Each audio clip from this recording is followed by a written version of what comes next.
मेरे आका ने मदीने में कहा था ये कभी कि हिंद की सिमत से एक ठंडी हवा आती है। स्वागत है दोस्तों, आज का सुनहरे लफ्ज में सुनेंगे दोस्तों इमरान प्रताप अली की नज़्म। उससे पहले बता दूं दोस्तों, जमीयत ने संभल में शहीदों के परिवार को दिए 5-5 लाख रुपए का चेक। चलिए प्लस इमरान प्रताप अली की नज़्म। तो आपसे गुजारिश है वीडियो को लाइक कीजिए और चैनल को जरूर सब्सक्राइब कीजिए। सोचता हूँ तो मेरी आंख छलक जाती है, मुल्क से रूह का रिश्ता बड़ा जज्बाती है।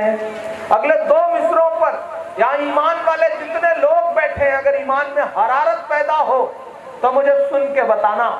सोचता हूँ तो मेरी आंख छलक जाती है, मुल्क से रूह का रिश्ता बड़ा जज्बाती है। मेरे आका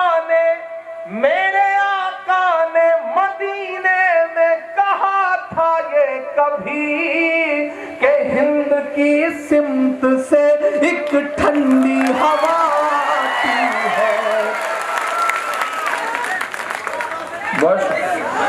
बहुत शुक्रिया।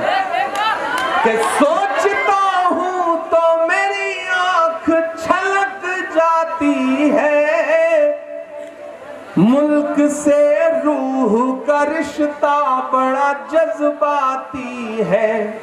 मेरे आका ने मदीने में कहा था ये कभी, हिंद की सिमत से एक ठंडी हवा आती है।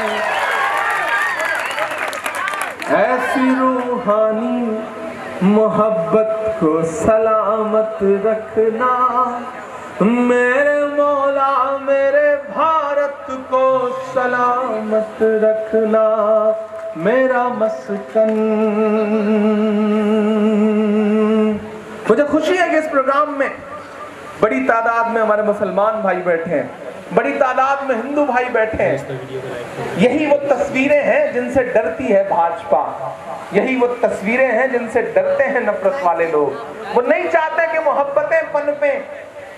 मुझसे भी अक्सर मीडिया के साथ ये सवाल करते हैं कि इमरान साहब आप इतना कड़वा क्यों बोलते हैं, आपको तो मोहब्बत के शेर कहने चाहिए, जुल्फ आंचल और लबो रुखसार की बात करनी चाहिए, आपकी तो उम्र भी मोहब्बत की शायरी वाली है, आप इस तरह की सियासी बातें क्यों करते हैं, कड़वी बातें क्यों करते हैं और एक खास पार्टी के खिलाफ क्यों बोलते हैं। बड़े अच्छे माहौल और मूड में बैठे हैं आप। मैं बस आपको 30-35 सेकंड का एक वाकया बताता हूं। मैं प्रतापगढ़ जिले में एक ऐसे छोटे से गांव में पैदा हुआ हूं जैसे बिल्कुल आप सबका गांव है। मैं अपने घर से 12 किलोमीटर दूर पढ़ने जाया करता था। मेरा सबसे जो प्यारा दोस्त था और है, उसका नाम श्रीकांत मिश्रा है।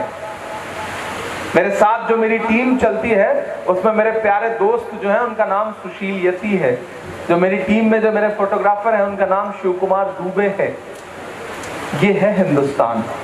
हम 12 किलोमीटर पढ़ने जाते थे साइकिल से, साइकिल चला करके दोनों दोस्त एक साथ। 6 किलोमीटर वो चलाता था, 6 मैं चलाता था। मैं थोड़ा ज्यादा चालाक था तो कभी कभी मेरे हिस्से की भी साइकिल उसी को चलानी पड़ती थी। ऐसी बदमाशियां आप सब ने करी होंगी, हम भी करते रहे। हम लोग स्कूल छोड़ के क्रिकेट खेलने चले जाया करते थे घर वालों को बिना बताए। फिर किसी से खबर आती थी कि आपके बच्चे तो वहां क्रिकेट खेल रहे हैं बाग में। अब्बू तलाशना शुरू करते थे और तलाशने के बाद जब पकड़ आते थे, हाथ आते थे उनके, तो फिर कुटाई शुरू होती थी। तो जितने थप्पड़ मेरे अब्बू मुझे मारते थे उतने ही थप्पड़ वो श्रीकांत को भी मारते थे। कभी श्रीकांत के पिताजी हमें पकड़ते थे क्रिकेट खेलते हुए, तो जितने थप्पड़ वो श्रीकांत को मारते थे उतने ही थप्पड़ वो मुझे भी मारते थे। लेकिन आपसे बहुत संजीदगी से ये बात कह रहा हूं कि अगर आज एक थप्पड़ मेरे अब्बू श्रीकांत को मार दें या श्रीकांत के पिताजी एक थप्पड़ मुझे मार दें, तो कब वो थप्पड़ हिंदू मुसलमान के सांचे में ढल जाएगा कोई समझ नहीं सकता है। ये नुकसान हुआ है हमारे समाज का। मैं ऐसे माहौल में पैदा हुआ हूं कि मुझे सड़क पार करवाने के लिए सीताराम चाचा, भगवती जी, ये लोग मेरी उंगलियां पकड़ के मुझे सड़क पार करवाया करते थे। अब मैं नफरतों को जब अपनी आंखों से पनपते हुए देखता हूं तो गुस्सा होता है, और तब मुझे लगता है कि मुझे और बुलंद आवाज के साथ खुलकर बोलना चाहिए, क्योंकि मुझको जालिम का तरफदार नहीं लिख सकते, कम से कम वो मुझे लाचार नहीं लिख सकते। जहां हथेली पे लिए बोल रहा हूं जो सच, उसको इस देश के अखबार नहीं लिख सकते, उसको इस देश के अखबार नहीं लिख सकते। जब मैं ये मिसरे पढ़ता हूं साहब, ऐसी रूहानी मोहब्बत को सलामत रखना मेरे मौला, मेरे भारत को सलामत रखना। और मैं दोस्तों, इमरान प्रताप गढ़ी की नज़्म सुनने के बाद आप अपनी राय में क्या करना चाहते हैं वो नीचे कमेंट बॉक्स में जरूर बताएं। हजरत अनस बिन मालिक रिवायत करते हैं कि रसूलुल्लाह सल्लल्लाहु अलैहि वसल्लम ने इरशाद फरमाया, शब मेराज में मेरा गुजर ऐसी जमात पर हुआ कि उनके होंठ जहन्नम की आग की कैंचियों से कुतरे जा रहे थे। मैंने जिब्रील अलैहिस्सलाम से दरियाफ्त किया कि ये कौन लोग हैं। उन्होंने बताया, ये वो वाज हैं जो दूसरों को नेकी करने के लिए कहते थे और ख़ुद अपने को भुला देते थे, यानी खुद अमल नहीं करते थे, हालांकि वो अल्लाह ताला की किताब पढ़ते थे। क्या वो समझदार नहीं थे? हज़रत उसामा बिन ज़ैद रज़ियल्लाहु अन्हुमा रिवायत करते हैं कि उन्होंने रसूलुल्लाह सल्लल्लाहु अलैहि वसल्लम को इरशाद फरमाते हुए सुना, क़यामत के दिन एक शख्स को लाया जाएगा और उसको जहन्नम में फेंक दिया जाएगा, जिससे उसकी अथरियाँ निकल पड़ेगी। वह अतरियों के इर्द गिर्द इस तरह घूमेगा जैसा कि चक्की का गधा चक्की के गिर्द घूमता है, यानी जैसे जानवर को आटे की चक्की चलाने के लिए चक्की के चारों तरफ घुमाया जाता है, इसी तरह यह शख्स अपनी अतरियों के चारों तरफ घूमेगा। जहन्नम के लोग इसके चारों तरफ जमा हो जाएंगे और इससे पूछेंगे, फला ने तुम्हें क्या हुआ? क्या तुम अच्छी बातों का हुक्म नहीं करते थे और बुरी बातों से हमको नहीं रोकते थे? वो जवाब देगा, मैं तुमको अच्छी बातों का हुक्म करता था लेकिन खुद उस पर अमल नहीं करता था, और बुरी बातों से रोकता था लेकिन उन्हें क्या करता था। अल्लाह ताला का इरशाद है, और जो लोग ईमान लाए और अपने घर छोड़े और अल्लाह ताला के रास्ते में जिहाद किया, और जिन लोगों ने इन मुहाजिरीन को अपने यहाँ ठहराया और उनकी मदद की, ये लोग ईमान का पूरा हक़ अदा करने वाले हैं, इनके लिए मग़फ़िरत और इज़्ज़त की रोज़ी है।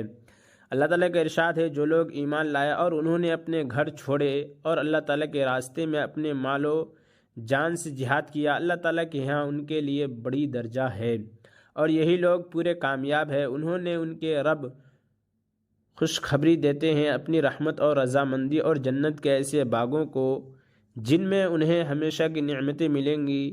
इन जन्नतियों में ये लोग हमेशा हमेशा रहेंगे, बिलाशुबा अल्लाह ताला के पास बड़ा अजर है। अल्लाह ताला का इरशाद है, और जो लोग हमारे दीन के लिए मुशक्क़तें बर्दाश्त करते हैं, हम उनको ज़रूर अपने तक पहुँचने की राहें समझा देंगे कि उन्हें दो बातें समझाएंगे, दूसरों को इन बातों का एहसास तक नहीं होगा। वो बेशक अल्लाह ताला इखलास से अमल करने वालों के साथ है। अल्लाह ताला का इरशाद है, ईमान वालों, क्या मैं तुम्हें ऐसी तिजारत बताऊं जो तुम्हें दर्दनाक अजाब से बचा ले? वो ये है कि तुम अल्लाह ताला और उनके रसूल पर ईमान लाओ और अल्लाह ताला के रास्ते में अपने मालों और अपनी जानों के साथ जिहाद करो। ये तुम्हारे हक़ में बहुत ही बेहतर है। अगर तुम समझ में रखते हो, इस पर अल्लाह ताला तुम्हारे गुनाह माफ़ कर देंगे और तुमको जन्नत के ऐसे बागों में दाखिल करेंगे जिनके नीचे नहरें बह रही होंगी, और उम्दा मकानात में दाखिल करेंगे जो दायमी होंगे। ये बहुत बड़ी कामयाबी है।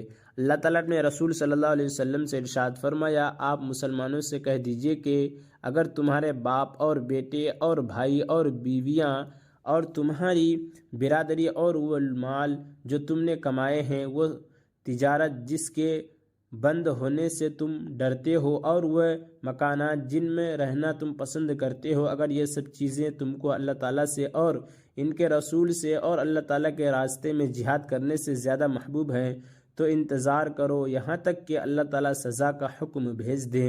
और अल्लाह ताला हुक्म ना मानने वालों की रहबरी नहीं फरमाते। अल्लाह ताला का इरशाद है, और तुम लोग जान के साथ माल भी अल्लाह ताला के रास्ते में खर्च किया करो, और जिहाद से जी चुरा कर अपने आप को अपने हाथों हलाकत में न डालो, और जो काम भी करो अच्छी तरह किया करो। बेशक अल्लाह ताला अच्छी तरह काम करने वालों को पसंद फरमाते हैं। और इमरान प्रतापगढ़ी से जुड़ी खबरों और नज़मों के लिए हमारे इस चैनल को जरूर सब्सक्राइब करें। मिलते हैं किसी और वीडियो में ऐसे ही नई नज़म और नई खबरों के साथ। तो जब तक के लिए दीजिए मुझे इजाज़त और रखिए अपना ख्याल। आप देख रहे थे सुनहरे लफ्ज़ और मैं आपके साथ मोहम्मद ताक़िब। अस्सलामु अलैकुम रहमतुल्लाहि व बरकातुहू।